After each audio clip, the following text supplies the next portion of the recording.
I was in the hospital. I was very ill. The doctor literally was like, you should be dead. I will never order takeout. You will never catch me ordering takeout. And I think the discipline improves my happiness and my mental health.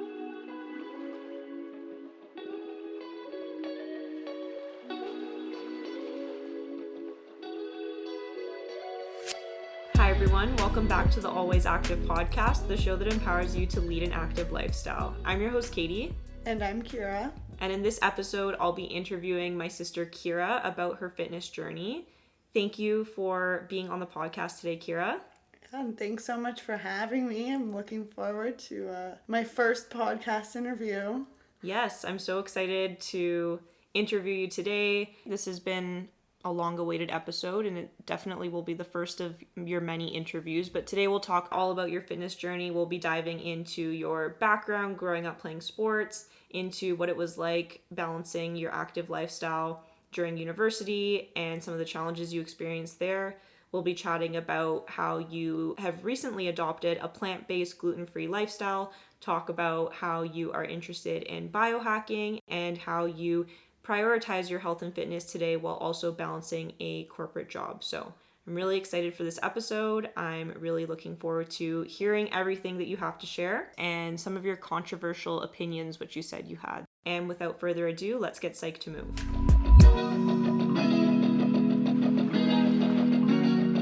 So to start things off, can you tell us a little bit about yourself and the role that fitness plays in your life right now? Yes, of course. So about myself, I work a corporate job, a 9-to-5. I'm a technology consultant. So I'm not going to get into what that is, but I will say that fitness does play a very critical role in my life. Not just fitness, but overall health, nutrition, well-being. I think I put a lot of emphasis on it. I definitely enjoy being active. I enjoy different types of physical activity. I really enjoy learning about how fitness can be used as a tool in your life to improve other aspects, such as your performance at work, your happiness, your fulfillment, how you interact with your friends, how it can be used as a way of bringing people together in a social aspect. And also it's good for my mental health. Instead of balling up all of my energy, I like to get outside, do something, go to a workout class, go for a run, go for a walk. I walk everywhere, so I live in a city and I don't have a car, so I actually have to walk everywhere, and that was a big change for me because I grew up in the suburbs and I would drive myself everywhere, and I find that it's actually a good thing now that I have to literally walk just to get groceries, to get anywhere, to get to work, to see friends. There's obviously other options, but I really try to almost use it to my advantage that I have to walk to everything. So I think that's a really great way to keep active. And I also will say I do like to just learn. I always like learning new things, and I really like learning about health and fitness and how I can use those to overall benefit my life, and also to work towards longevity and how it's going to play a key role to be very fit when you're younger and to do types of physical activity that are sustainable, so that keeps you very mobile and healthy as you age. And I think that's something that I've really started to think about more now that I'm getting old. 24 years old. Yeah, 20. I'm almost 25. Yeah, I really like how you spoke, especially to the benefits of exercise in so many different ways, not just the physical side of things, but also the mental, emotional well-being, and also speaking to how much you walk on a daily basis. I went to visit you a couple months back, and we were just kind of going through one of your regular days, going to a workout class, running errands, and I think we got around 20,000 steps by just living your life. And then the very next day I went for an intentional 3-hour hike with my friends and got the exact same number of steps. So it's really interesting to see that just by living your day-to-day, you're accumulating all this physical activity as a byproduct rather than needing to sort of intentionally seek that out sometimes. I do think that I still do intentionally seek it out, because I know a lot of people that live in the city and they still will use other means to get access to things like groceries. There's all these delivery services. I see delivery people constantly everywhere. The bike lanes are full of everyone ordering groceries, Uber Eats. Like, we get deliveries to my building. There's always people doing these services for us now. So it really is easy to sit at home and do absolutely nothing and survive. So I think you really do need to be intentional. And it's something that I kind of started to do more. I think when I first moved to the city, I was not scared to go for long walks, but it wasn't habitual to me. I didn't think that, okay, I'm going to go walk an hour to go to some grocery store, if there's a store down the street, or if I can do a pickup order at my Penguin pickup near me. But then I started to realize that if I can walk 15 minutes one place, 15 minutes home, that's 30 minutes. If I do that 2 or 3 times a day, that's like an hour and a half of physical activity. I don't even have to go to the gym at that point, because I will get almost as much physical, obviously it's a different type, but it's something that I find is very sustainable. It's low impact. It doesn't make me exhausted. And it's nice. I'll go for walks with friends a lot too. We go for hot girl walks through the city all the time, and I really enjoy it. So instead of going out to get dessert, or maybe we will grab dessert and walk and eat, or we'll get coffees and walk and drink, but it's kind of a better activity to do sometimes than, especially in the summer when it's nice, but it's a better activity to do than, going and just doing something that's sedentary. It's nice to be able to bring in the social aspect as well while you're being active and doing something that's good for you. I agree. Making it a social thing makes it so much more enjoyable and sustainable, and it's like you want to hang out with these people regardless, so why not turn it into some sort of physical activity rather than just, like you said, sitting down for hours and eating dessert. There's a time and place for that too, but on a day-to-day, it's nice to incorporate those activities. Awesome. Well, thank you for introducing yourself, telling us a little bit about what your current routine looks like. I want to rewind a little bit back to how your fitness journey started. Kyra and I grew up playing competitive soccer together, and we grew up 1 year apart playing elementary school and high school sports together as well. So we do have a pretty similar fitness journey. But yeah, can you tell us about how it all started all the way back to when you first were playing competitive soccer? Yes, so I started playing competitive soccer when I was 7 years old, and we were scouted as little children. We were scouted to join a competitive team, and it worked out well because we were so close in age. But I feel like at that age, there is a big difference, and so we're almost 2 years apart. So you being probably 8 or 9 at the time, there's a big difference between a 9-year-old and a 7-year-old. Developmentally.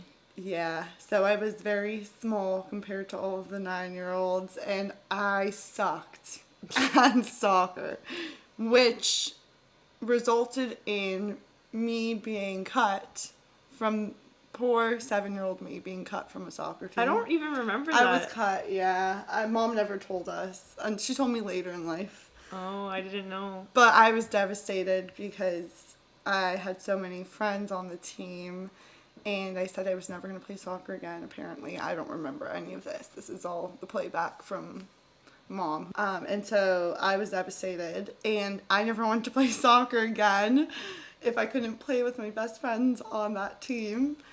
And she convinced me to go to a tryout, but she actually deceived me into going into the tryout. We were both deceived. Yeah, because she said it was just practice, a clinic. She called it a clinic, yes.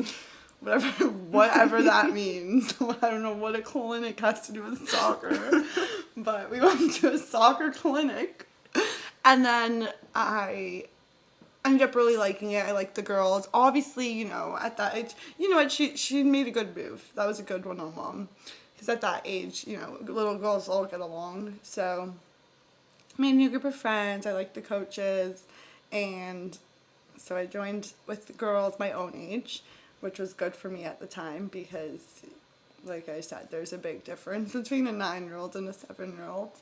And I really enjoyed playing with that team for a while, and then I guess until I was about 11 or 12, I ended up joining the team with you again because it just made more sense to bring us all to the same soccer practices and games.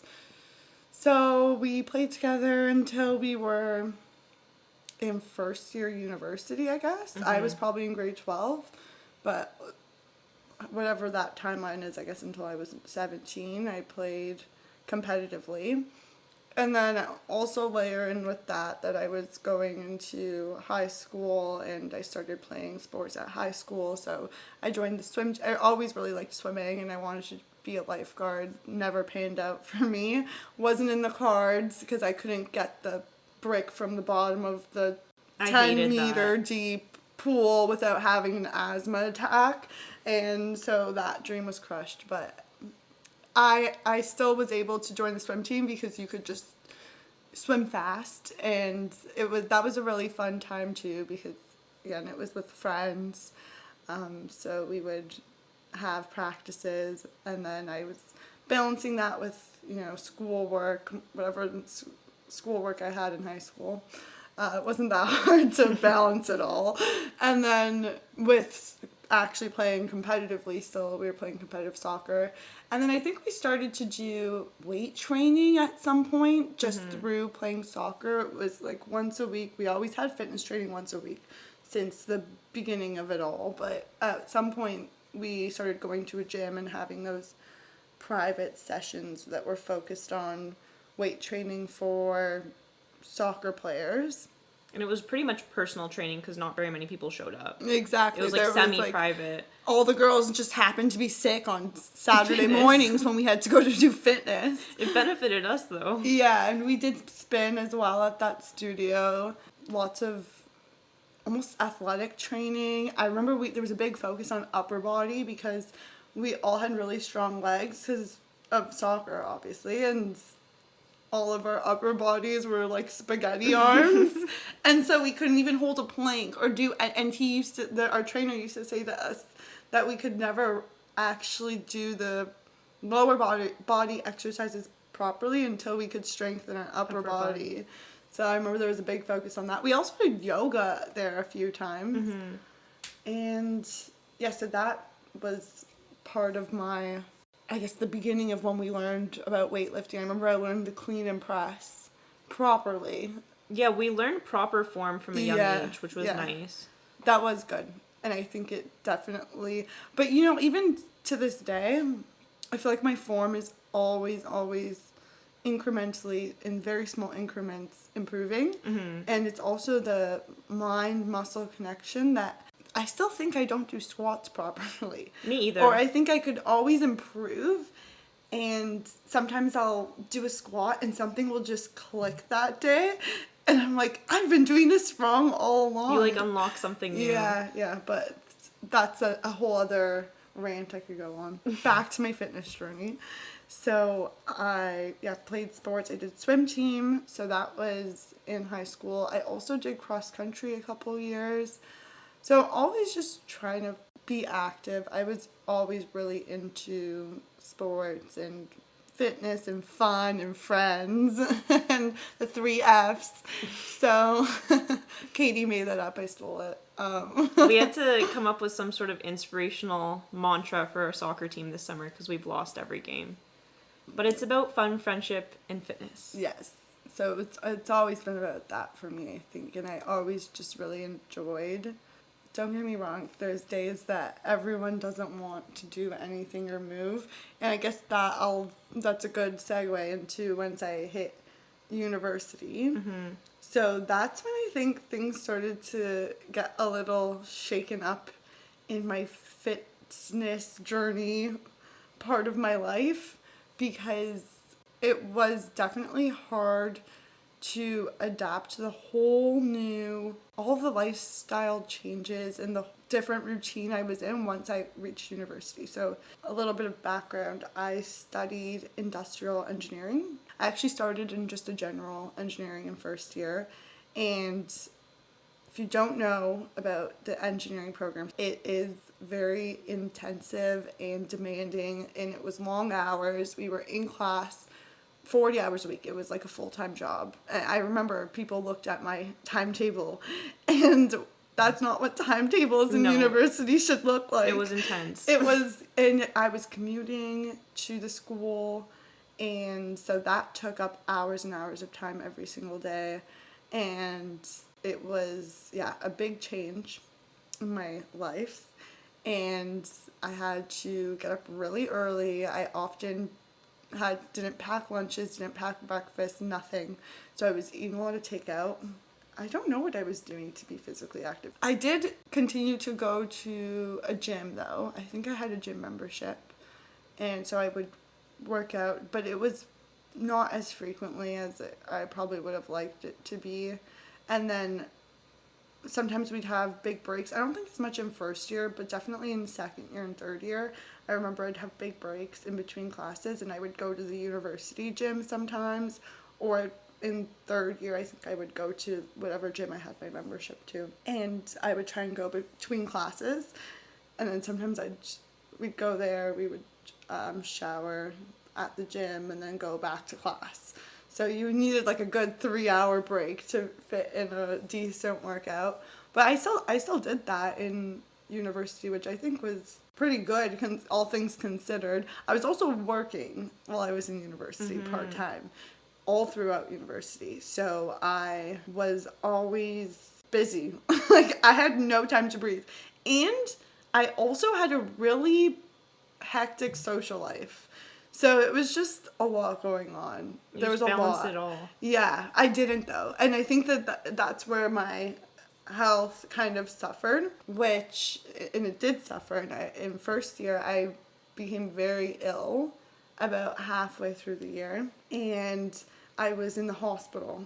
I was very ill. And it ended up being sepsis, or turned into sepsis. Can you explain what that is in case anyone doesn't know? Yes. So sepsis is basically, I want to call it blood poisoning. You have bacteria that enters your bloodstream that shouldn't, I don't think any bacteria should be in your bloodstream, but it enters your bloodstream, and when it's in your blood carries to all of your organs.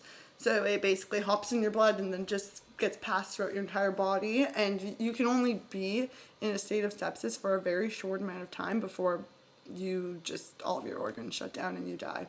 So I probably caught it when I went to the hospital finally after a few weeks of being sick at home. The doctor literally was like, you should be dead. Like, I was not in a good state, and I didn't eat for probably like 3 weeks. I don't know how I was alive. I actually don't know how I was alive. I remember Mom was buying me Ensure because she was like, this girl has not eaten. I was getting force fed, and one night I was force fed beans, and then I literally, TMI, puked them all out. And then that was the point where my parents were like, she is not okay. Something's wrong. That is not normal. But it wasn't even, I just was so ill, I felt awful. And so I went to the hospital, and everything's fixed now. It wasn't too bad of recovery either. It was basically, it's very treatable. You just need antibiotics. So I was pumped with antibiotics for 6 weeks, which definitely isn't good for your body either. But I was basically sedentary and not eating for, I want to say, total 4 weeks. By this last week that I was in the hospital, I started to get to eat a bit more, but I was also heavily medicated, so the food sometimes made me nauseous or I couldn't keep it down. So I definitely, I don't know how much I weighed. I didn't weigh myself. I definitely lost weight, but I lost a lot of muscle. And it was from literally lying in bed for 4 weeks. Like, that is so taxing on the body. Anyways, it wasn't a good time. It was hard to get back into things after that. I remember my blood pressure was extremely low to the point that I couldn't walk up and down the stairs. So when I was at school for the first week, one of my friends would literally have to be with me at all times. I couldn't be alone. Yeah, so it was interesting and definitely changed a lot of things in life. Changed my outlook on life. It was scary, almost dying. Can you expand on that a little bit? Did you have any epiphanies or major realizations around this time about your health and your wellness and its importance? I think I did. It was a bit of a wake-up call. Like, the city germs that are around and, like, the cold and just, like, overall taking better care of myself. I think that was definitely a realization for me. And not necessarily in terms of, like, fitness and working out and eating healthy, but just taking care of my health. I think it became a little bit higher of a priority for me after that. It followed with quite a few instances of further infections. Like, I think I got strep throat 3 or 4 times following that. So it was difficult to keep healthy after that event, and I think it did change my outlook in some aspects. It also made me a lot more grateful for life, and I remember I had a list on my phone and in the hospital, and it said things I want to do when I get better. And I wish I could tell you it said, like, eat healthy. It said, like, get fake eyelashes, bleach my hair again. Priorities. Yeah. But then there was also things like, tell this person this. Like, I should have done this before, because now that I almost died, you start to realize, like, your days could be numbered. Like, you never know. There's no point in waiting for things and just assuming that tomorrow will come, because I guess you never know. Sometimes there was things that I was like, I should have said this or done this, because now that I've gone through this, I want to go back into life and do this, because it's almost a regret. Mm-hmm. I think it exposed some regrets, like not having eyelash extensions. When you were in the hospital? Yeah, that was on the list. And I do you remember? And we went to Aritzia. The week you got back. I think it was the day. And you had an IV bag on. Yeah, because I begged them to let me out of the hospital. So they said that they would let me up. I had to continue to have intravenous antibiotics for 2 more weeks. So I had to carry around an IV bag, and I brought it to Aritzia, and I bought new clothes. But I think what you said about sort of realizing that nothing in life is guaranteed, and being grateful for what you have, being grateful for the present day, and sort of living without regrets. Yeah. That goes even beyond the health and fitness discussion, and that's really important. Yeah. So circling back to now, you're out of the hospital.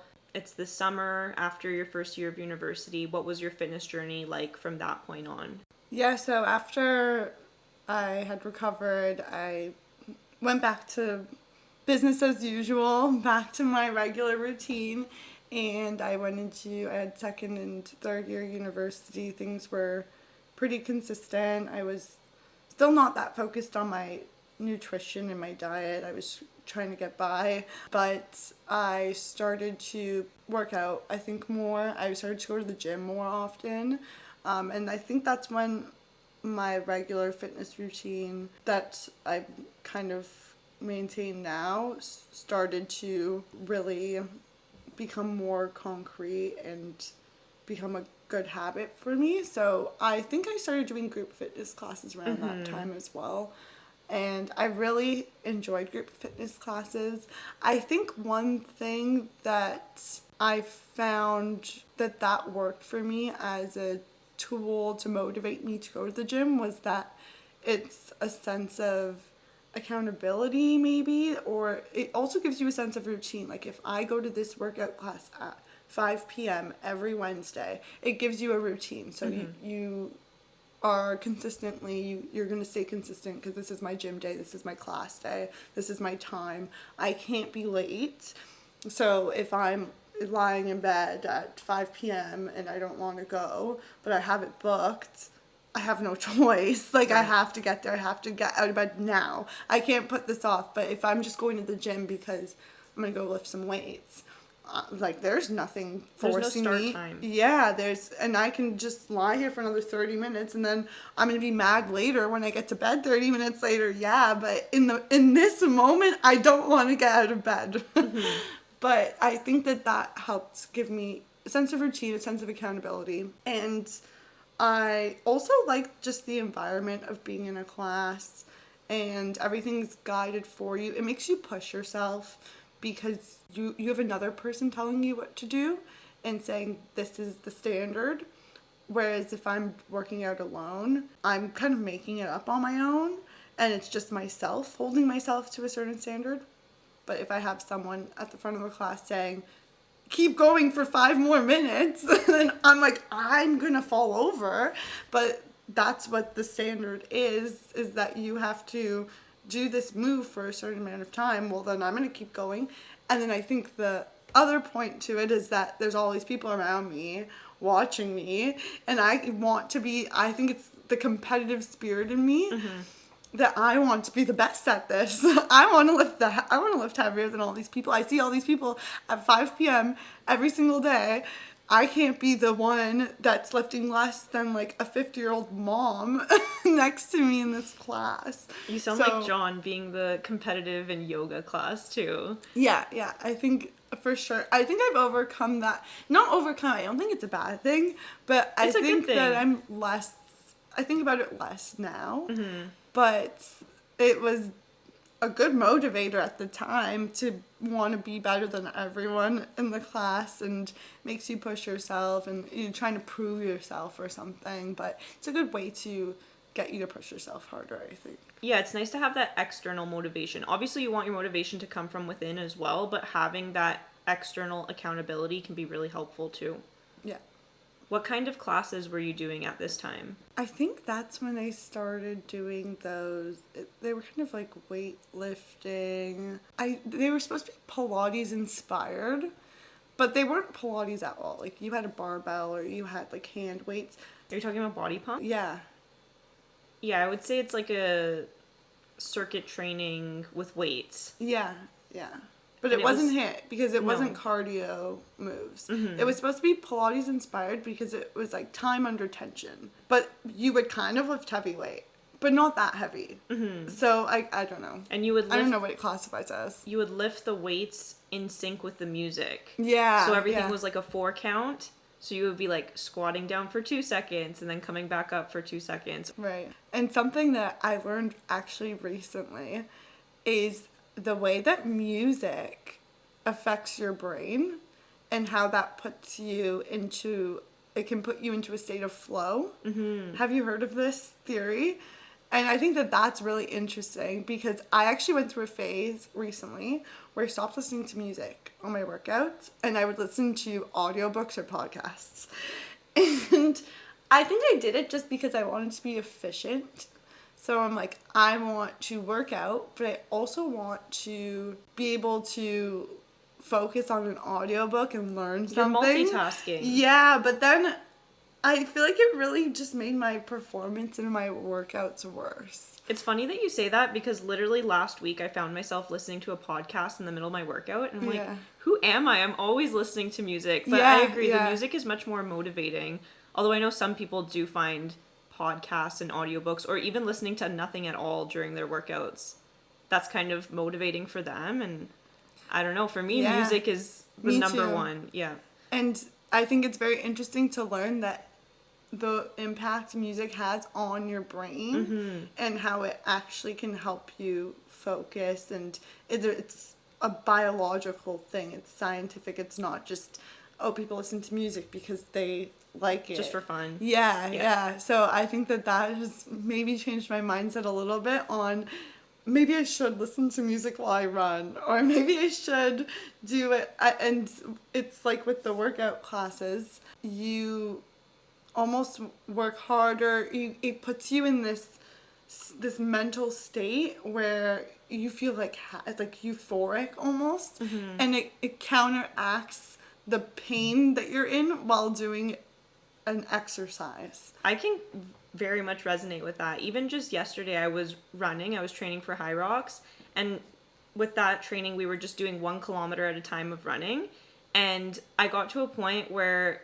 I lost track of how far I had run, and I had exceeded it by like several hundred meters just because I was in that euphoric state, that runner's high and it was from the music. I can guarantee it was from the music and just how uplifting it was. So It definitely does play a huge role. So going back to that time when you were doing these group fitness classes, I remember that was right around the time before lockdown. Is that right? Yeah. Do you want to chat about your motivation or lack of motivation during that time? Yeah, I want to call it a lack of motivation, unfortunately, because I think you were really into the home workouts and the YouTube workouts, and I was not. No. We were into the hot girl walks, though. We were, yeah. I did a lot of walks, but I found myself in like a hole. Like, I just sat in my room and watched TV. I was also in university, so I was doing a lot of lectures in my room, and I'm still doing homework assignments on calls with people. But I don't think that I was really that into it for a while. I think I was really just feeling bad for myself, as bad as it is to say. And yeah, I was just trying to get through my 3rd year of university, watched a lot of shows and movies, and tried to talk to my friends. But I think it really did have a bad effect.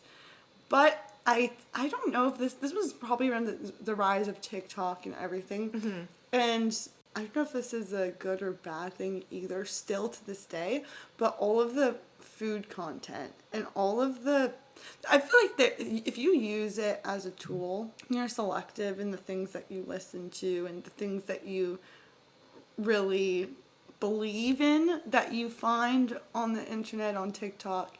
It can be used as a really good source of knowledge, and it makes things easy to digest. You have some people that create content that is just, it makes us all so much more educated and knowledgeable. But then you have the adverse where there's a lot of bad stuff on there too.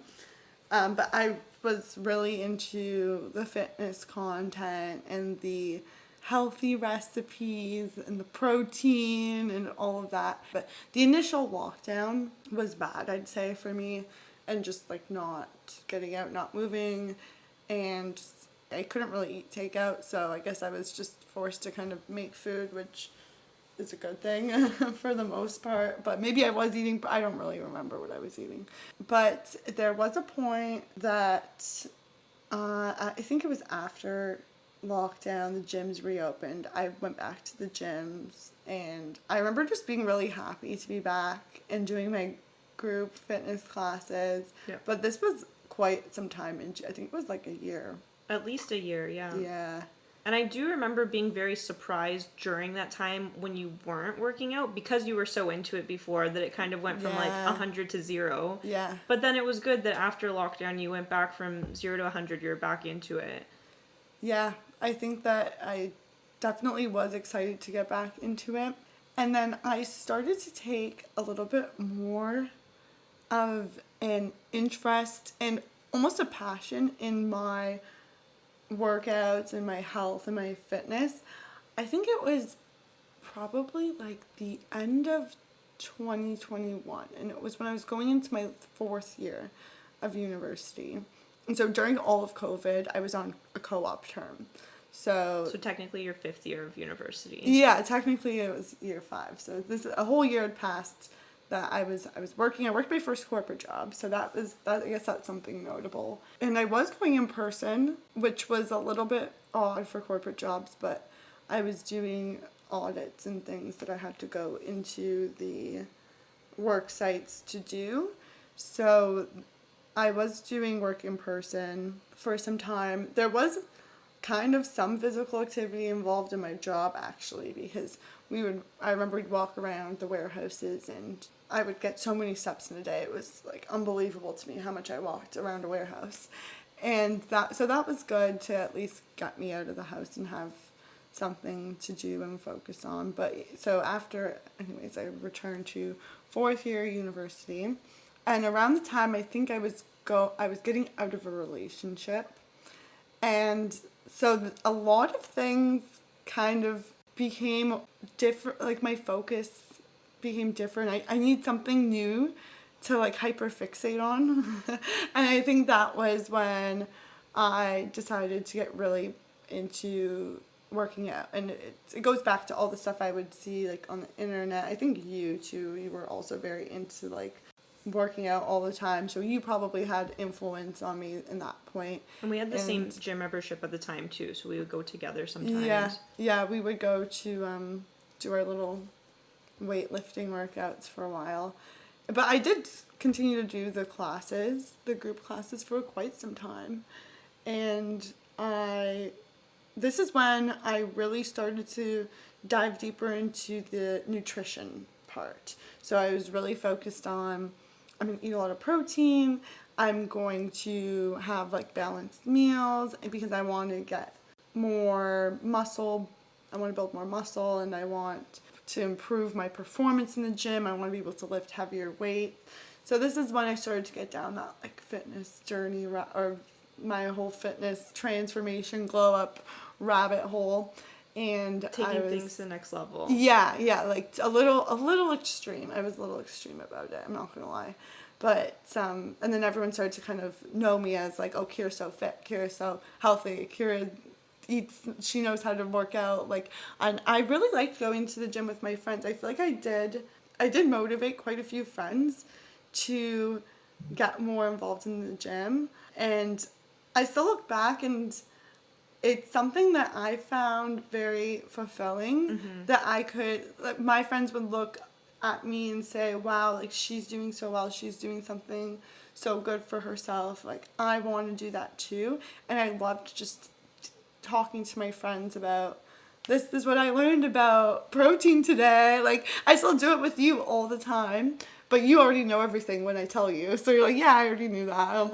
We definitely learn from each other. Yeah, but I feel like I'm a couple years behind on well, plus you studied this stuff. So usually, actually, I'll go to you and say, is this true? Fact check. Yeah, you're like my fact checker. But yeah, I found that I would get a lot of my friends to start going. This was a little bit of like a life hack. I bought a lot of new workout clothes, and I think that made me really enjoy going to the gym because I liked wearing my new workout outfits. Where do you get your outfits from? Primarily and exclusively Lululemon. So I had a lot of Lululemon outfits. And again, it's all about the return on investment for me. Everything's a numbers game for me. So if I'm going to be spending a lot of money on my workout gear, I'm going to be getting a lot of return, i.e. I'm going to be wearing it a lot, which means I'm going to be working out a lot. You don't want it to just be sitting there in your closet. Yeah, it cannot go unseen. And if it does, then it won't. Yeah, so that was where I kind of started to get into the weightlifting, and I want to say I was really into it. I kind of would go back and forth. I feel like I get bored of things after some time. So even with my diet, I would go between, I'm going to eat a lot of protein, and then I would sometimes cut foods out. So I went through a phase where I was like, okay, I'm not going to eat like gluten, I'm not going to eat dairy, and for other reasons. I definitely have food sensitivities, but that's a whole other story. And so I would try and find ways to cut different food groups out, but then still reach all of my goals in terms of I want to get enough protein, I want to get enough carbs and fats, and I need my healthy fats, and I want to be able to perform. I need my carbs, and then I did my supplements. So I'd supplement with protein powder, supplement with pre-workout. I went through a pre-workout phase that didn't last very long, and I got into spinning. I really started to like spin class over those kind of group weightlifting classes. So I like to do that as almost like a cardio. I think this is when the whole workout split thing became a little bit more trending, and people were talking about their workout split. Like, I do arms this day, legs this day, cardio this. And so I started to change up my split. So I would do cardio a couple days, and I think previously all I would do was run, and I would do the full body classes. So I didn't really have a split. It was just like everything full body every day. And which there's also nothing wrong with. Like, that's still an effective style of training. I still do that. Yeah. I actually do still do that. But then I went through a phase where it was more like the splits. I do an upper body, I do a lower body, and you need to give yourself enough days to recover if you want to be able to optimally build muscle. So there's lots of science and stuff behind that I got really interested in, and I tried to apply it as much as I could. And that was kind of the wave I've been on ever since.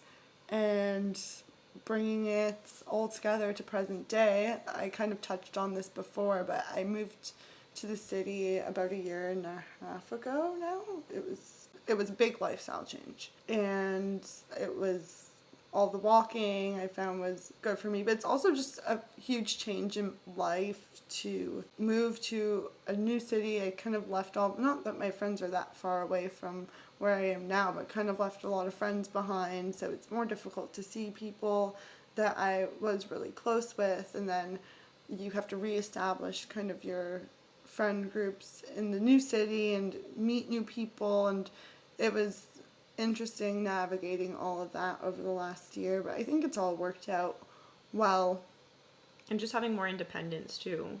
Oh yeah, and being able to cook every meal for myself and pick up my own groceries and all of that. It's been very interesting. So it was a big change for me, and I had to buy all my own groceries, plan all my own meals, and that's still something I haven't figured out. I haven't gotten it right. It's always a work in progress. We're always trying to change and do things better, but I'm fortunate enough to not be in a position where I'm ever struggling to be able to afford groceries. So I know that that's definitely a challenge that I can't relate to and I can't speak to, because I'll go out and splurge like $10 on organic produce, like something ridiculous. Like shopping at Whole Foods. Yeah, Whole Foods. I love Whole Foods. I love all of my little boutique grocery stores, health food stores where you can get your special groceries. But I know that that's definitely not something that everyone has the access to. So I can understand why it's difficult to eat healthy the way that things are priced and the convenience level. But my thing is that I eat all of my meals at home. I will never order takeout. You will never catch me ordering takeout. You will never catch me going to a restaurant or Uber Eats on a normal night. It's always, always, always for me. If I'm eating by myself, I'm cooking myself a meal. If I'm going into the office, I'm prepping my lunches beforehand. I'm prepping my breakfast. I make sure I have food in my fridge so that I'm not struggling to think of something to make. I also love to cook. So I think that that's another luxury, is that I love to cook for myself and I love to make weird stuff. Like, I don't think I've made the same meal twice in the last year and a half. Really? It's always a variation. Like, every week I make my lunches and dinners. So I'm a little bit of a meal prepper, but it's not the meal prep you like your classical meal prep where I make my lunches and dinners and they all look the same and they're all packaged and it's just like pop it in and go. It's usually something more like I'll make some foods, like have some veggies, I'll have some toast, like I'll have some avocados, and then I'll try and just make them into something. So if I'm working from home, I'll typically like won't worry about meal prep. I'll make my breakfast fresh every morning with whatever I have, or I'll make enough breakfast for a couple days and then reheat it. But I definitely have to meal prep for my office days, and then it's easier when dinners are already prepared too because I'm tired, I don't want to cook. But I try to find ways to not have to eat the exact same thing every single day for a full week. So I know that sometimes that's something that people that are anti-meal prep, that's the beef they have with meal prep, is that I need something different every day.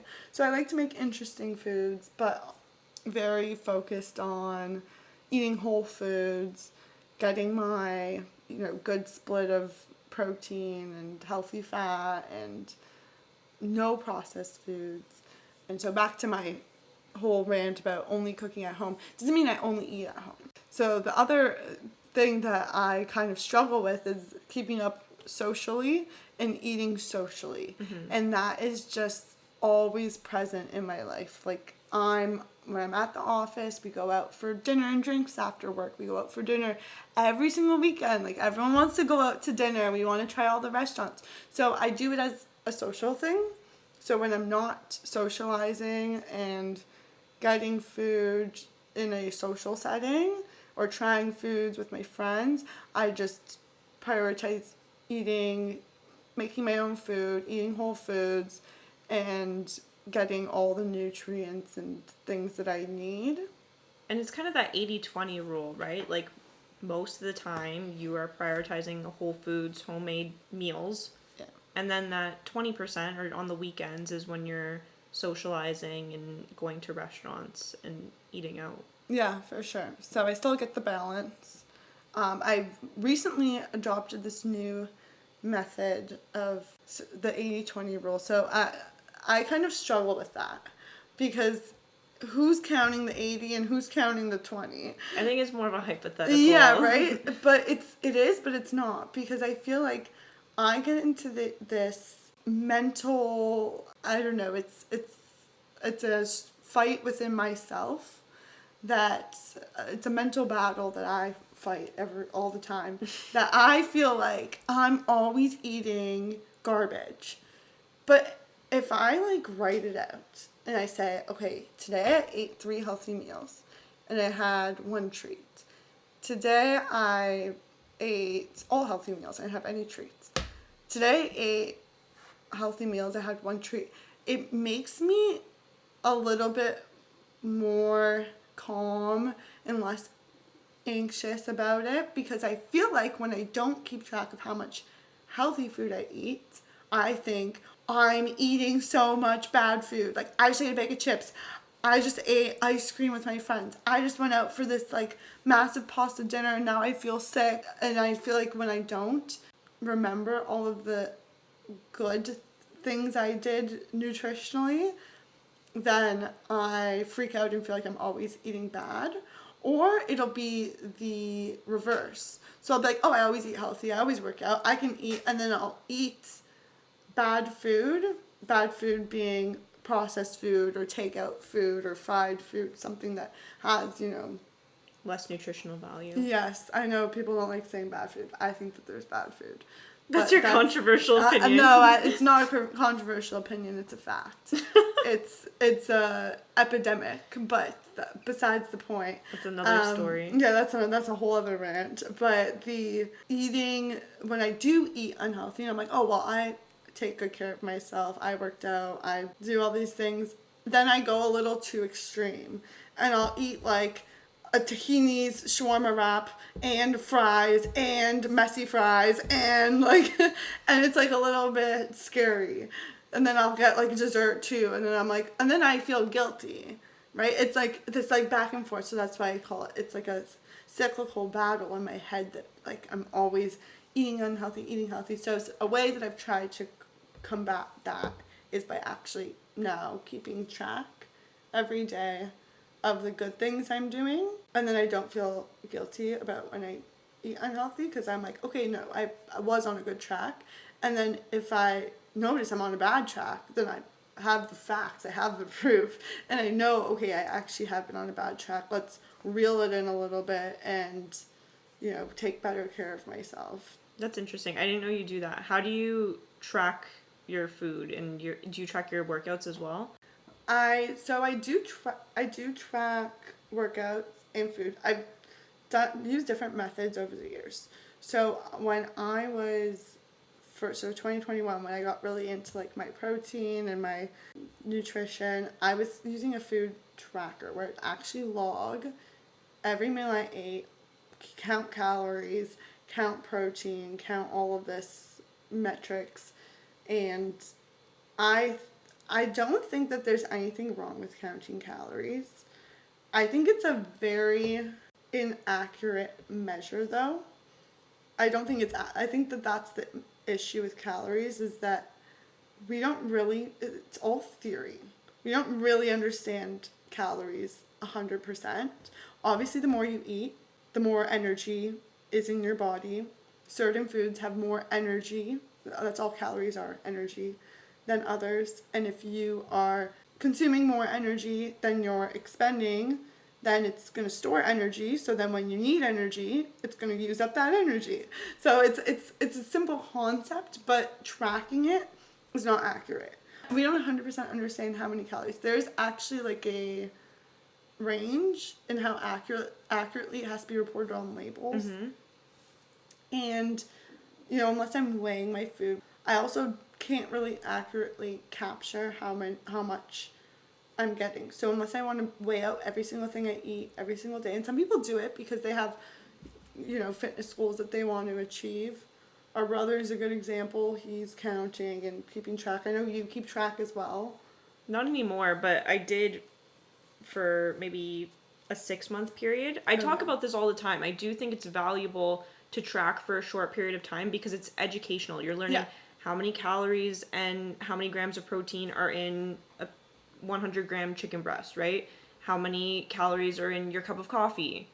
Like 0, basically, right? Exactly. You wouldn't know that unless you actually took the time to track for a short period of time. And it's valuable information to understand your protein, your calories, and like you said, it's all just units of energy. Yeah. But if you never do that, then you'll never know. I don't think it's beneficial to track for the rest of your life. It's not realistic. But if you do it for a short period of time, then maybe revisit it in a couple years when you are in a phase where you want to be more on track, on top of things. I think there's nothing wrong with that. Yeah, and I totally agree. I think that it taught me a lot about understanding what I'm putting in my body. Mm-hmm. And I think that that's really important to know, because you want to understand, some people don't realize if I had a bowl of peanut butter, that I could literally crush my entire days of calories, of energy expenditure by consuming one bowl of peanut butter.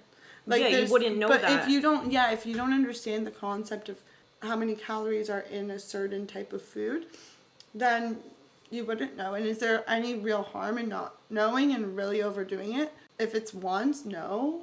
But if this is what I'm eating every single day, yeah, you got to figure that out, because you need to balance too. You need to get the right intake of different types of nutrients. You need your macronutrients, you need your micronutrients, you need all of that. So I would say I did track calories for some time. I went through phases in and out where I would do it, but then I kind of was like, this isn't really sustainable. Like, this isn't bringing me much fulfillment. It's not having a net positive effect on my performance or how I'm doing. I know approximately now what I need. I could tell you how many calories are in almost any food. I don't need to be tracking it anymore, counting. I know how much a serving of food is. So I try to just go based off of that and make sure I have my food groups, and also a big focus on micronutrients as well has become a little bit more apparent to me, because I was very much in that mindset of like macros, count your macros, and that's how you're going to hit your fitness goals. But there's a lot of other things, and it plays a role in other aspects of your health other than just I want to get muscular or like I want to lose weight. Like there's other things that need to be taken into consideration. That's something I struggle with. I'm pretty consistent about ensuring that I'm getting enough protein each day, but sometimes at the expense of I'm not getting enough fiber, I'm not eating enough vegetables and fruits, because I'm like, okay, I hit my protein, I'm eating meat and eggs and dairy, but where are the vegetables? Sometimes they're not non-existent, but like very minimal in the course of a day. And I think that that's an issue with the whole macro-based approach, because then you're forgetting about all the micronutrients that are also important for us.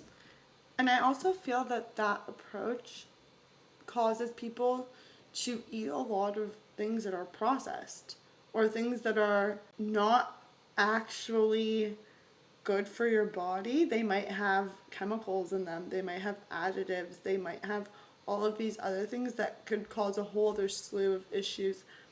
For example, and I drink Diet Coke. This is a weird thing that I started doing lately. I don't know why I do it, but I really got into Diet Coke lately. But that's an example of something that, it's 0 calories, but it's not good for you. Yeah, what have they put in it to get it to be 0 calories? Literally, what is it? Yeah. Well, I like kombucha. I feel like kombucha is kind of like a good in-between. You get the bubbly. Yeah. And I'll say another beef I have with the whole calories is that the way that calories are determined is not measured in a human's body.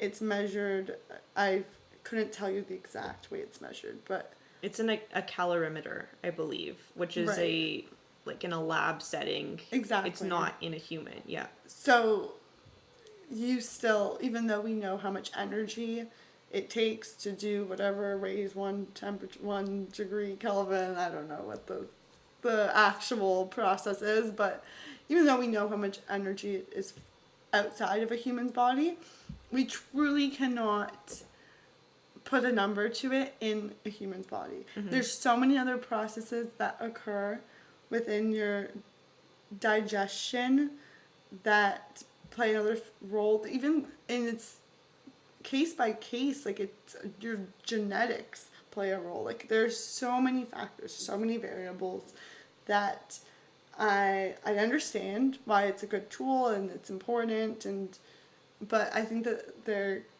also should be a focus on things like don't eat so much sugar. I think there's a lot of other things that you can focus on, like micronutrients, not eating sugar. The effect that sugar has on your body is like I've kind of rabbit holed on that a few times too, and it's really made me kind of step away from sugar, trying to eat sweets. I actually find that the less sweets I eat, the less I like sweets. And the less you crave them. Yeah. And when I do eat them, I'm almost like, whoa, that was a lot. Like, what did I just taste? But then when I do make my own sweets, so back to my enjoyment for cooking and baking, I do like to bake something almost like once a week, and I'll just kind of have it as a snack. And there'll always be like a healthy loaf or like a baked out situation where it gives me that satisfaction of like, this is tasty and a little bit sweet, but I find I've slowly put less and less sweetener in them, and it's still sweet to me, but if you tasted it, you'd be like, this is not sweet. I think I've also trained my palate, so I would think it's sweet, you would, but maybe if we give it to mom, she'd be like, this is horrible. Yeah, 100%. I'll give an example. I made a carrot cake with tofu icing. It's not bad. Like, don't knock until you try it. Yeah. And I gave it to my coworker. She's never had carrot cake, regular carrot cake. Did you tell her it was tofu? Yeah. I was like, well, just, warning. This is sketch. I call it sketch loaf because it's not carrot cake. It has Does it have carrots in it? It has carrots, but I also I was making these lemon ginger shots, and so I would kind of squeeze the pulp out, and so I had some leftover pulp. I threw some of that in there. So it's like a little bit of everything. So I call it my sketch loaf, but it has tofu icing, super sketch. But I actually really like it. Like, I enjoy it. So I'm like, I don't care what other people think about it. I'm going to eat it. But I gave it to a coworker who's never had carrot cake. And she's really into food. And she was like, okay, that's not it. I usually like your lunches, Kyra, but that is sketch. Yeah, that is not good. So since we're on the topic of your passion for cooking and how you've been doing a lot of that, especially in the past year, living on your own, recently, or kind of recently, you've adopted this plant-based, gluten-free diet. So can you kind of explain what led you to adopt this in the first place? Yeah, I started eating plant-based earlier this year. I have struggled with food sensitivities for quite some time, so it was definitely a health related choice more than anything.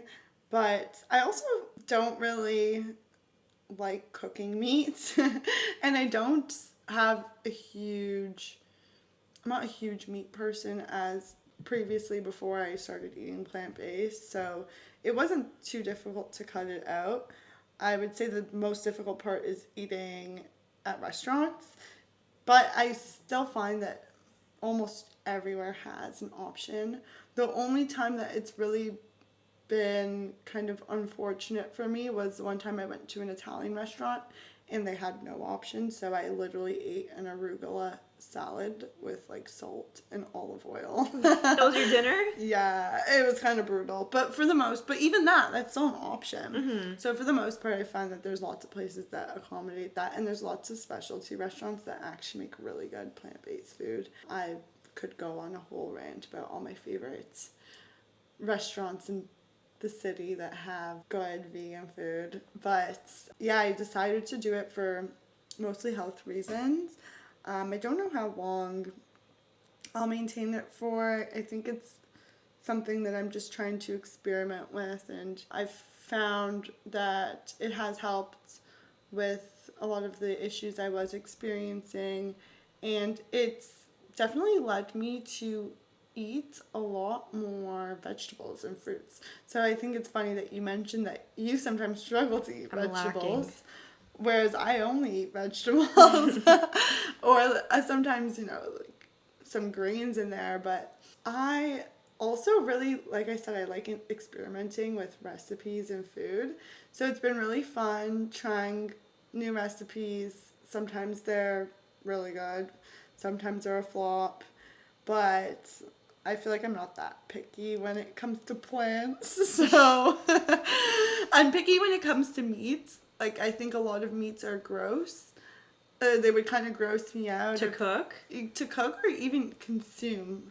Like, I never liked meat on a bone. Something about seeing animal parts just kind of grossed me out. The other half of it is the gluten-free, and plant-based also means no dairy, no eggs, no butter. So those ones are really tricky because even if you can eat something vegetarian, no meat, a lot of times they prepare it with butter, or they prepare there's egg and a lot of baked goods. So it's a little challenging to make sure that all of those ingredients aren't there, especially when I'm eating in public settings. But then when I'm cooking, I can substitute things. So I've been doing a lot of experiments in my kitchen with different recipes, but I still want to have that focus on protein.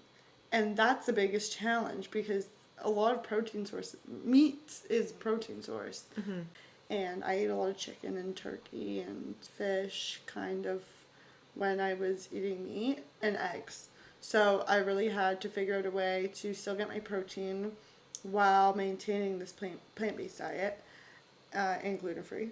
What are the main sources of protein that you have now? Main sources, I think tofu, tempeh, those ones are really protein heavy, and then there's a lot of plants that you'd be surprised. There's also a lot of protein in whole grains. There's actually quite a bit of protein. So tofu, tempeh, those ones are really protein heavy. And a lot of legumes like beans, chickpeas, lentils, nuts and seeds. They're also have really good healthy fats in them. So they're not that much protein, but they have some protein in them. And then quinoa or brown rice I don't really eat, but I know it has a lot. And then a lot of vegetables like peas, spinach, I want to say, cauliflower. Really? Yeah, which I was a little surprised by. Yeah, I wouldn't have expected that. But yeah, so I've been able to try a lot of new things. I like to use tofu in funky ways. I use it as an icing. It makes a really good pasta sauce or anything sauce or like creamy. You can take silken tofu and basically replace it. Like anything yogurt based, mayo based. So anything that is a non-plant based food that's like creamy or saucy, you can pretty much replace it with silken tofu. I say replace loosely, but it doesn't give the exact same effect, but for me it's good enough, and it also has a lot of protein in it. So for example, eat pasta with tofu sauce, and you would think like, okay, like what is that, like pasta alfredo? That's like the least, there's no nutrients in that, but my pasta alfredo, let me tell you, that's a balanced, yeah, that's a good meal. And yeah, I found ways to make it work and to still fulfill all of my goals in terms of what I try to consume in a day to hit my macronutrient and micronutrient goals. So speaking of these substitutes, we actually got a couple questions from the Always Active community. And one of them was, what are some of your favorite ways to transition regular recipes to vegan, gluten-free, or dairy-free? Any recipe hacks you have? Oh, I have lots of recipe hacks. I'm so glad you asked me this. So I'll start with kind of replacement. So I talked about tofu. That's like one of my favorite hacks, honestly, ever. Even if I do decide to start eating meat again, I will continue to use tofu sauces indefinitely. Like that is my favorite thing. And I think dairy is something that I likely will not continue to eat.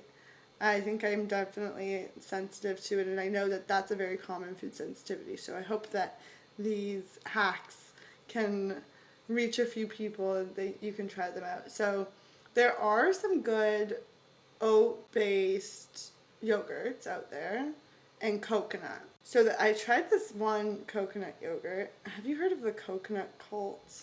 No. Yogurt? I think it was like, it blew up on TikTok. A friend of mine told me about it because she started trying it. But basically it's like this extremely potent coconut yogurt because there's a ridiculous amount of probiotics in it. So you taste it and it's like sour. But it's almost good. I don't even know. I don't know how to to explain. Do you just eat it on its own? Yeah, so you eat like a spoonful, and it's basically just a probiotic. Like it's like in place of taking a probiotic supplement. It's pretty expensive. It's like $40 per container. Each container I think has 16 servings. But if you compare that to the price of probiotic supplements like in pill form, it's not that far off. But coconut yogurt and oat-based yogurts I'll use as a replacement. And I'll use those to mimic things like sour cream or like Greek yogurt. So I can make a yogurt bowl, but I can still make one with coconut-based or oat-based yogurts. There's lots of plant-based proteins, like protein powder. So I can do anything I would do with whey protein powder, just use a plant-based one. I actually just get the raw pea protein powder. Oh. Yeah, and then I just make it taste good through other ingredients. So that's another thing I try to do when I cook is stick to single ingredient foods. This is like a tool that you can use to avoid eating things that are overly processed or have a lot of additives is only buy ingredients. So I'll go to the store and I'll get like my tofu block. It's just tofu. Like that's all it is. You don't want all of this extra fancy stuff because I can get like apple cider vinegar and I can add lemon juice and salt and I can just season it all and do it myself, and then I get sour cream rather than going out and buying the vegan sour cream in the grocery store because A, it's ridiculously expensive and it doesn't taste good and it's not good for you. It's filled with fillers and gums and chemicals, and I'm not trying to go a step in the wrong direction by actually just eating things that are equally as bad for my gut health, but they will not have meat or animal product in it. Well, it's like you said with the Diet Coke, right? You're drinking the Diet Coke, it has 0 calories, but at what expense? What are they adding into it? Exactly. So focus on the just single ingredient. Just to clarify, when you're saying a single ingredient food, you don't mean like you're just eating a block of tofu. You mean you're taking all of these single ingredients and then combining them together. Yeah, exactly. So with even the yogurts, sometimes you have to be careful when you're buying plant-based yogurts because they have too many flavors going on. Oh, it was the protein powder I was talking about. If you have like the protein powders, like you'll see lots of chemicals, and that it really depends on which one you buy, but I prefer to just do the raw pea protein powder, and then whatever, because you're never having protein powder raw. Like it's always mixed in something, and then whenever I mix it in, I'll also add like maple syrup and a little bit of vanilla extract, and then maybe some cocoa powder if I want it to be chocolate. So you're doing like a DIY protein powder. Yeah, well, it's never powder. Like I don't save it in powder form. Right. Because I mix it in something and then I add all the other stuff in with it, so it makes the taste of the pea protein a little bit more bearable. But again, whey protein is superior in flavor, I will say, and in consistency because you can't really mix in pea protein as well with other foods. Like it doesn't dissolve in milk the same way when you have a protein shake. But it's a good substitute and way to get my my protein in still. And I think also just focusing on foods that didn't already have dairy or meat to begin with. There is a lot out there. It's really made me go into new cuisines as well. A lot of foods in Indian cooking, they don't have meat. So it's easy to find new recipes that way. I find a lot of cuisines that are vegetable forward. Another thing is the gluten. So I find that a lot of cooking, like Asian cuisines, don't use gluten. A lot of stuff is rice based. So it's easy to find things that I can eat and enjoy that don't have, and then I'll just take the meat out. They also don't use a lot of cheese. So yeah, I would say that's another thing that I try and do is like try and pick out new cuisines. If you're literally eating like the American food diet, everything is like cheese, fat, sugar. Well, and it's called the standard American diet for a reason. Sad. Oh yeah, it'll make you sad. It'll make your stomach sad. Make my stomach sad. Yeah. So and then, but when I do want to substitute, a good one for baking, for eggs is like flax egg or chia egg. That one's like pretty straightforward. When I do any sauce, I use tofu. When I do, I feel like I'm still learning. Like I think I'm gonna keep figuring out even more hacks as time goes by and I start experiment with more things. Another sub for gluten, there's a lot of like different gluten-free flours and starches you can use. Coconut is a good sub for dairy. So anything that there's a dairy in cow milk, there's usually a coconut milk version. So you can get like coconut cream, coconut milk, coconut water. I love coconut water. It's nature's Do you like the flavoring. taste of it? I've learned to like the taste of it. Because I feel like I've tried it once and I hated it. I would put it in my smoothies so it would mask it. Yeah. But yeah, drinking it on its own, I've never liked it. It has so many benefits. I feel like anything that I don't like the taste of, I just force myself to eat until I like the taste of it. If it's like worth it. If it's something that I really think that there is nothing comparable and it offers so many nutritional benefits, I will force myself, except for meat. And yeah, so I will use tempeh a lot as well. So tempeh is a good sub for anything like ground beef because it's almost has like a grainy texture. So that's a good sub for like ground beef, or if you want to make like a beef crumble of some sort or like a sausage crumble, you can kind of mimic it with that. And bacon, I know that you can do like a mock bacon with tofu, and you kind of just like drench it in different marinades.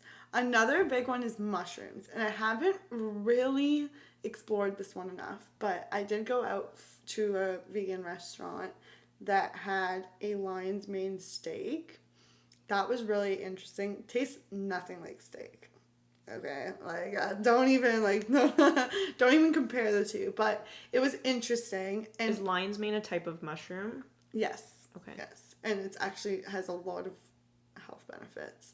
Mushrooms in general have a lot of really good health benefits. So I feel like they're a good thing to use in cooking, and they're a good thing to use as a substitute for meat sometimes. There's another type, I think it's oyster mushroom, that I've seen. I'm yet to attempt this one, but you can kind of, it shreds similar to shredded chicken. So you can make like a mock shredded chicken out of it, and as long as you kind of season it like you would season chicken, it doesn't taste like chicken, but it has the same consistency. But I think restaurants actually do a really good job of doing those substitutes. So I like to take inspiration a lot of times from vegan restaurants because they'll come up with these dishes and I'll be like, whoa, this is so tasty. It doesn't even taste like the same as meat, but it's so tasty regardless. It just tastes good in its own way. Yeah, so I'll just eat it and then I'll try and remake it myself. Another one that I really like is cauliflower. Again, doesn't taste like meat, but I almost like it better. I've had cauliflower chicken nuggets, and I want to try making them. Yet to make those, but they sell them frozen, so it's pretty easy to just like air fry them, and you basically have a chicken nugget, but it's softer than chicken, right? Like cauliflower inside, so it's almost like a hybrid between a mozzarella stick and a chicken nugget. Okay. I've had cauliflower bites at a restaurant before, I think. Like as an appetizer. And you didn't like them? Or no, I liked them. Yeah. They were like buffalo cauliflower. Yeah, buffalo cauliflower bites. Were they like breaded? Like a chicken nugget? I can't remember. Because that's the key. They have to be breaded because then it gives you, like if it's the crispy shell with the soft inside, I swear to you, hybrid of mozzarella stick and chicken nugget.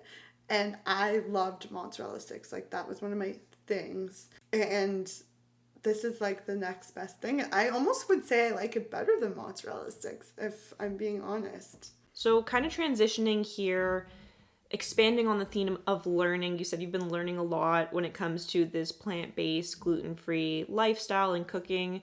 And I know you've also taken a big interest in learning about things like biohacking and the psychology behind motivation. And for anyone who doesn't know what biohacking is, I looked up a little definition here, and it's basically different hacks and tricks that you can implement, different daily practices you can implement in order to improve your body's function and performance. So, for example, you can think things like taking cold showers, prioritizing your sleep, prioritizing your exercise, taking certain supplements. These are all within the biohacking umbrella. Can you let us know what sparked your interest in learning about these things?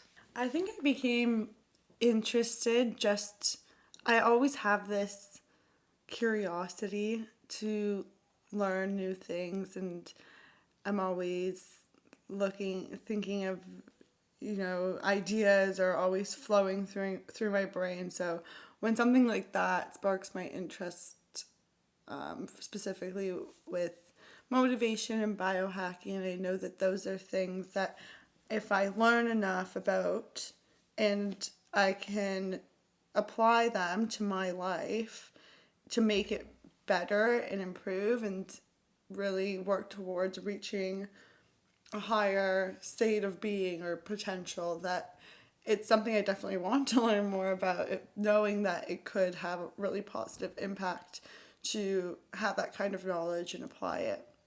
We do have a lot of power to optimize our bodies and our health and our lives. And I think that when I started to find out that there's all of this whole side of research and science that looks at these types of ways that you can optimize the human body and the human mind, and how you can rewire your brain and reprogram, or how you can learn about your own biology and how you can use that information to your advantage when it comes to your supplements and your nutrition and your habits. I think it's very interesting. It reminds me of that movie, Lucy. Do you remember that movie? And it's the premise of the movie is that a substance leaks into her body and she basically becomes like this superhuman. And throughout the movie, she slowly becomes like more superhuman. And then at the end, she's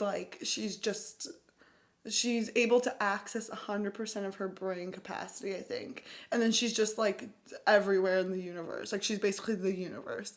So obviously not to that extent, but it reminds me of that, because the more that you can manipulate your brain, like at the end of the day, we're just animals, and we have a program. We're like an operating system. This is kind of the way they talk about it in all of this biohacking education type of content. They refer to people as like a computer with an operating system, and I'm really into computers, so it all helps the concept kind of click for me. But when you get an operating system, think of your phone. It's programmed in such a way, and it's very static. It's just going to follow whatever the coder wrote in the code, and it's only has so many functionalities, and it's just going to keep doing things the same way. But then in next year, when iOS, I don't even know what we're on, 18 comes out, then it's reprogrammed, right? And it's going to do new things and better things, and it's going to improve. So think about it that way.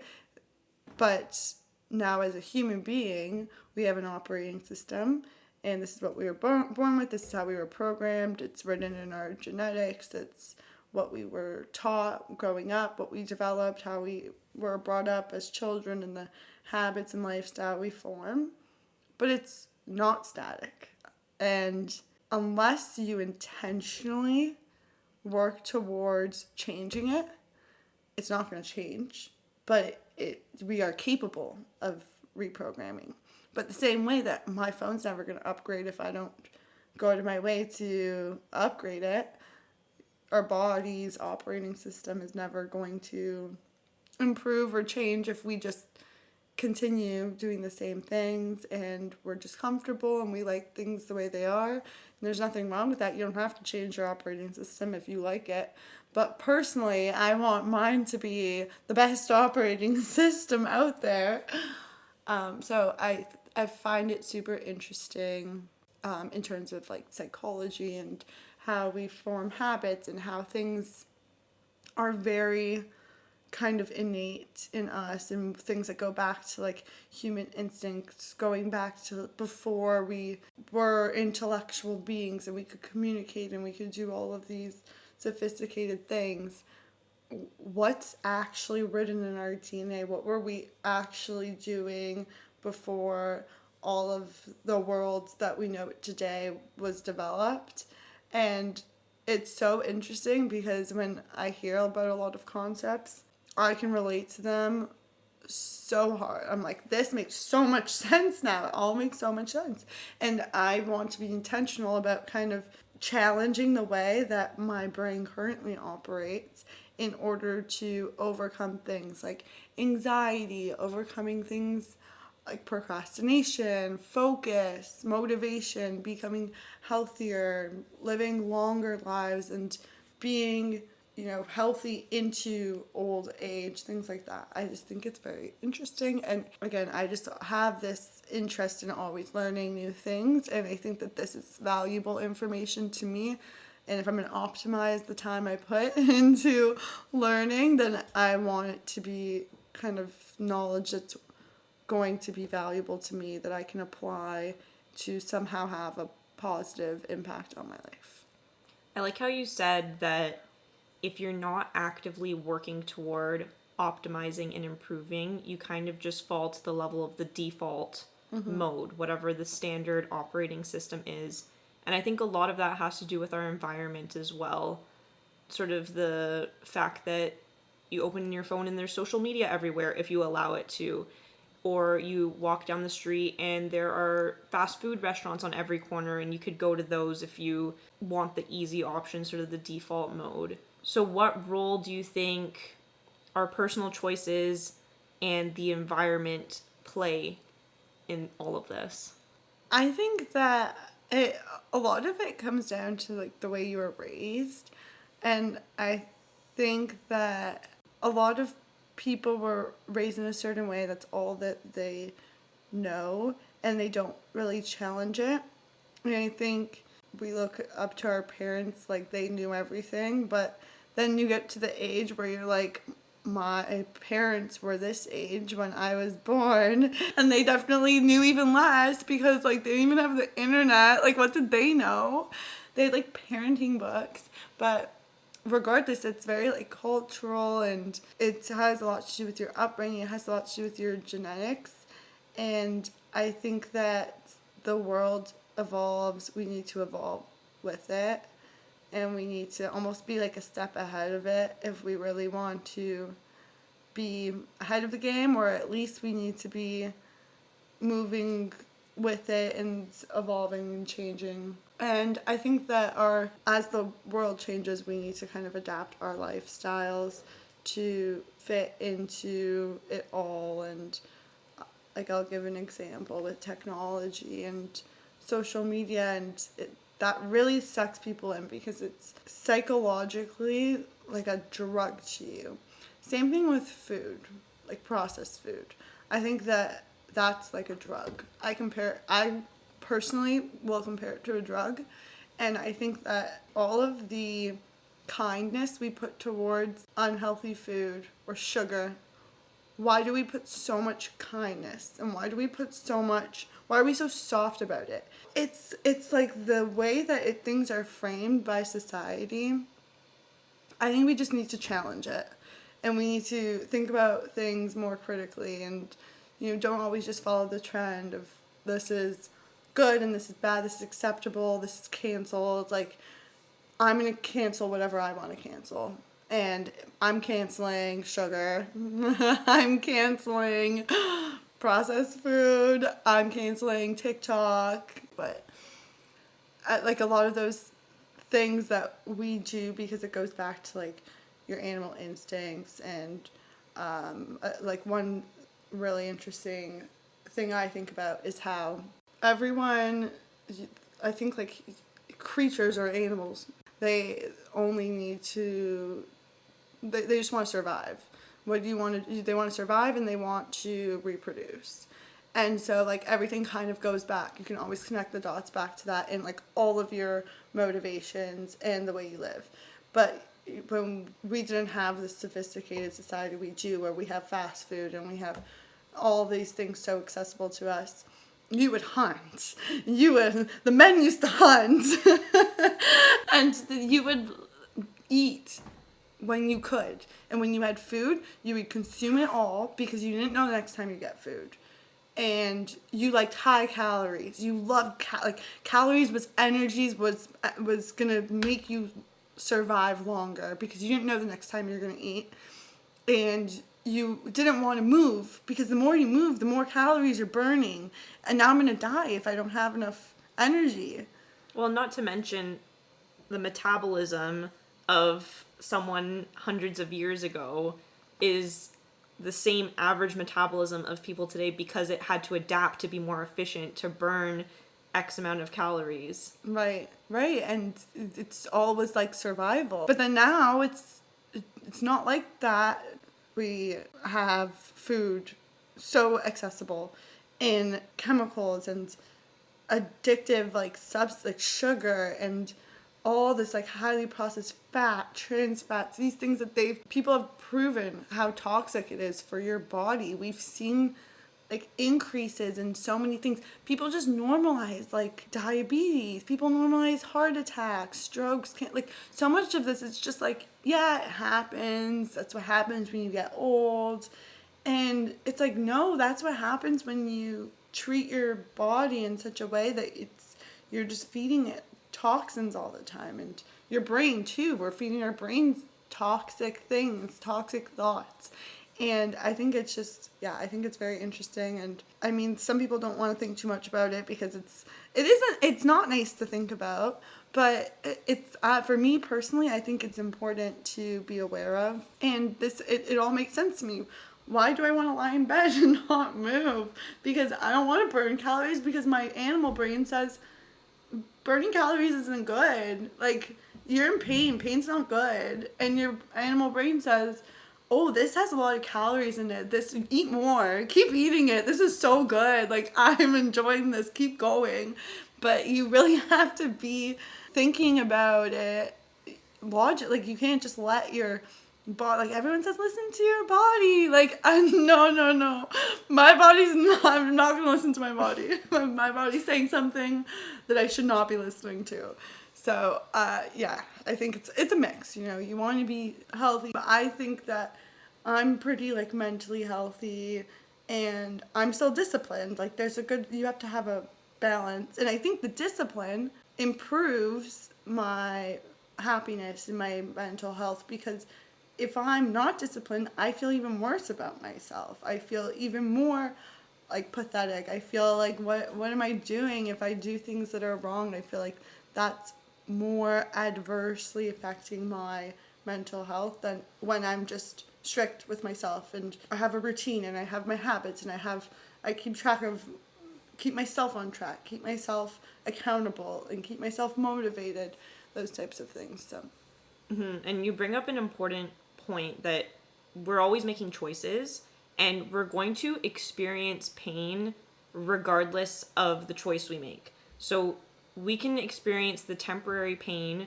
of eating food that maybe doesn't taste quite as delicious, or the temporary pain of working out. There's a little bit of pain when you are pushing your body to its limits, but the reward is so much greater than the pain that we experience of if we choose to eat the high calorie, not nutritious food, or if we choose not to exercise. We are going to experience pain, but in a very different way. Right. And so it's about making the choice that is going to lead you to that delayed gratification, but really leveling up and improving your life, and overall experiencing better physical health, better mental health, even though in the short term it can be not quite as pleasant. And I think a lot of it is it's a challenge. It's an obstacle you need to overcome.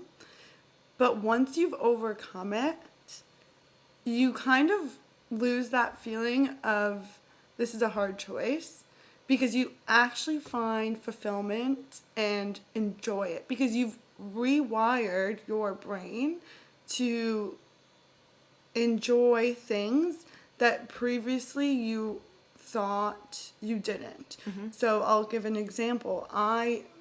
People put a lot of hate on like salad, like vegetables, like ew, like doesn't taste good. I love salads. I think that they're incredible, and I'm not just saying that. I actually really enjoy them. I like the way they make me feel. I like the way they taste, and I don't enjoy fast food the same way that I used to when I was eating it more frequently, because kind of grosses me out, and as it should, because I've kind of rewired myself. And maybe at first it was like, oh no, I'm never gonna eat a Big Mac again. I'm gonna die. Like my life sucks. And now it's like, I don't want one. I don't even want it. I don't crave it. It doesn't interest me. Same with exercise. And it used to be like, oh, I don't want to get out of bed. And now I'm like, I can't wait to book my next Pilates session. Like, I'm so excited to go do this class. Yeah, and it's like a highlight to me. Like, I can't wait to go to my Pilates class, drink my matcha, and like just have the best start to my day ever. You just kind of have to change your perspective on things. And it's hard to overcome at first because there's that phase of transition where you're doing the rewiring and you're making those changes, and you have to be really intentional. You have to be really disciplined during those times because it's so deeply ingrained in us. Yeah. To just have, again, that default operating system. Yeah. So I'm sure you and I could actually have a whole separate conversation about this, and we will at some point, and take a really deep dive into the biohacking and the psychology. But for now, for today's episode, we can kind of transition. You mentioned about how you look forward to your Pilates classes. Can you tell us a little bit about what your current routine looks like? Yeah, so lately I've started doing my workouts first thing in the morning. And I find that this is a really good practice, especially as someone who works a 9-to-5 corporate job. I typically start my workouts around 6 or 6:30. And I'll be done by 7:30. And at that point I can get ready for work and start my day. So I think that this works really well for me. And I know we've talked about this. You say that you're a night owl, and I'm not a morning person by any means. So I think it's just a matter of I go to bed at 9 p.m. latest. So if I'm going to bed earlier, I'm waking up earlier. And I'm trying to prioritize my sleep. And I think when you have a bedtime, it helps you prioritize. I actually get more sleep waking up at 6 or for 6 a.m. workouts. I'll wake up at 5:30 sometimes just so I can make it there. And I think that this actually has forced me to get more sleep because I put myself to sleep earlier and I get my full 8 hours, and then I go to my workout first thing in the morning. I get it over with because I don't want to have to worry about being busy in the evenings. I don't want to miss out on social things or I don't want to miss out on my workout either. And I also find that starting my day with physical activity, it's a really good way I find it's good to start in the morning with some sort of exercise because it actually is like proven to increase your performance at work throughout the day by having that boost in the morning before you start to get some exercise. I also find after work I'm really tired and I don't feel like getting up and pushing myself to do something. So first thing in the morning, I'm energized, I'm ready to go. And in terms of what I've actually been doing for my workouts, I've been doing a lot of outdoor running this summer. I actually got more into outdoor running in the winter, which is weird, but I was running in the snow and I think it was kind of fun almost. Like it was weird and it was challenging and it made no sense, and that's why I liked it, because it's like, why am I running outside in like the snow in -15? But it just made it kind of more enjoyable in a weird way. And then I kind of continued that in the summer, but I like to run just more like at a leisurely social pace. It's not like I'm running races or anything or marathons yet. One day. And yeah, maybe one day. And I'll do that a few times a week. I like running by the waterfront, and it's just nice. You know, I find it at least relaxing, and it's a good way to like get my mind in a state of peace, not have to worry about things. And speaking of, I really enjoy Pilates and yoga as of lately. I hated Pilates for a while because I'm like, this just reminds me of like a YouTube workout, in real circuit life. training. Yeah. And I'm like, this is brutal. I don't want to do sit-ups for 2 minutes and then switch.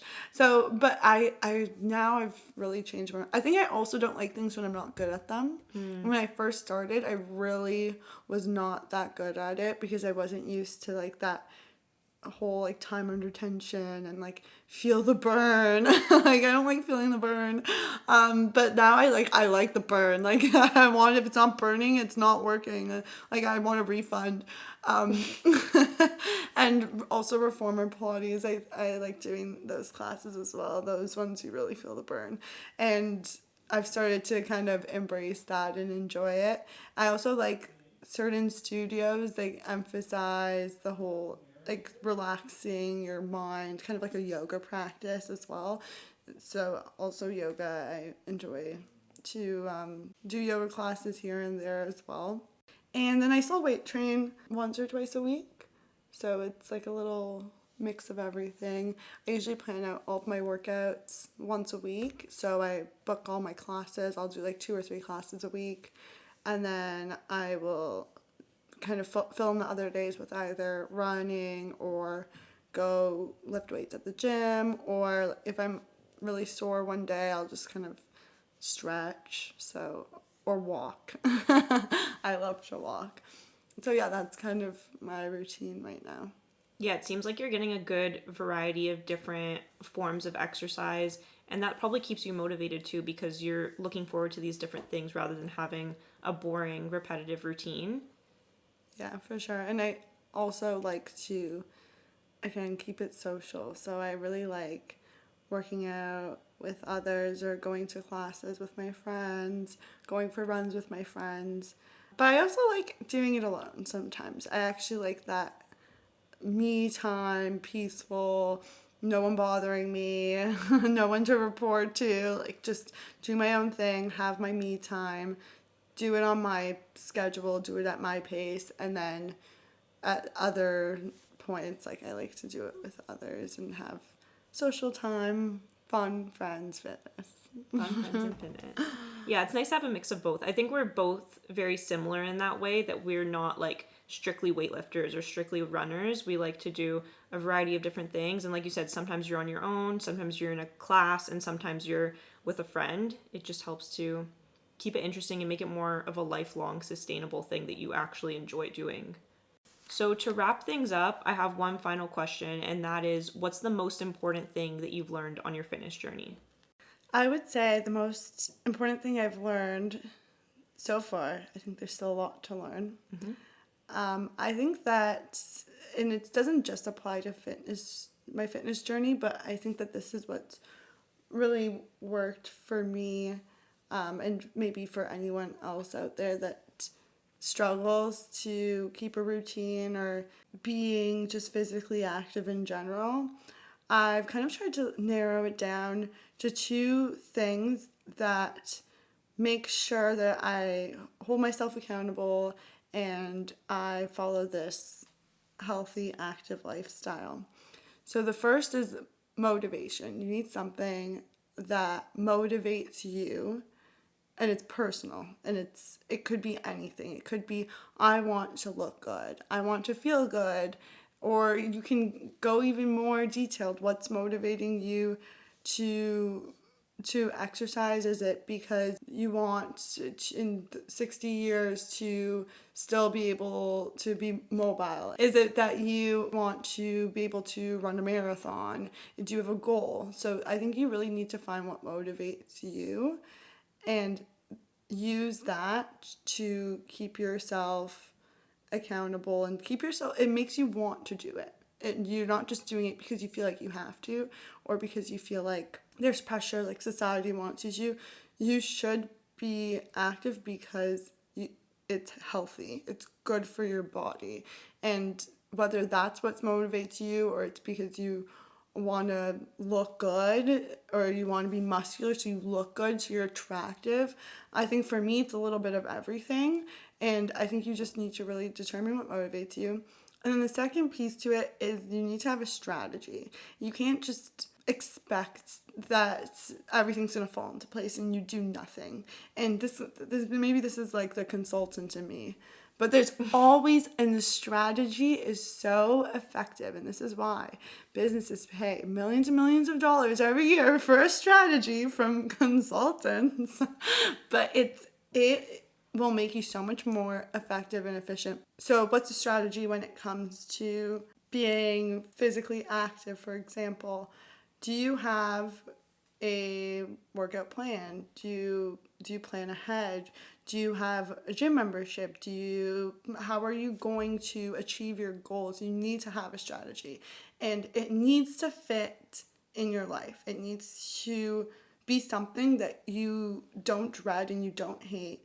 You need to be okay with doing it for the rest of your life. Like, it needs to be sustainable, and you need to be like, this is how I'm going to keep up with this for the rest of my life, and I'm not just doing this because I'm going to do 75 hard and then I'm going to give up. Like, I'm putting together a strategy to be healthy, and this is how it's going to work. Those are the takeaways that, I don't know if that's necessarily the thing that I learned, but to this day, I think it's the most valuable piece of information I could share with another person. I think that's so interesting that your two main learnings that you've been able to distill so nicely for us today, those are the psychology-backed gold standard strategies that have been repeatedly shown in the literature to ensure that people are successful in maintaining this active lifestyle. It's the finding your why, finding that motivation, and then engaging in these self-regulation strategies, the goal setting, planning, tracking your progress, making sure it integrates into your schedule. So that's really cool how those are your key takeaways, and they really are the top tier gold standard strategies. So thank you for sharing the pillars. Those. They're the pillars.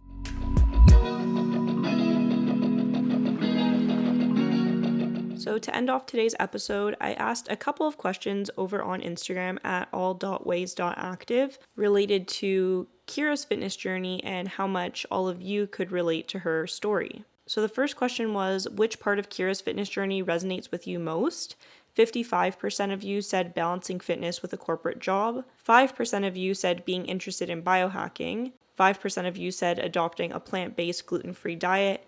And 35% of you said none of these, but I'm excited to hear her story. So it seems like many of you can relate to balancing fitness and work. And although many of you can't necessarily relate to Kyra's fitness journey, I'm glad that you are still excited for today's episode, and I hope you got some really great key takeaways from our conversation today. And then the other question I asked was, which of Kyra's top ways to exercise is your favorite? 64% of you said weightlifting, 23% of you said Pilates, 9% of you said running, and 5% said yoga. So weightlifting seems to be the most popular by far, with Pilates as a runner-up. And I think it's so hard to pick from these four options, but I would have to say weightlifting is my favorite. But of course, I also love yoga, running, and Pilates.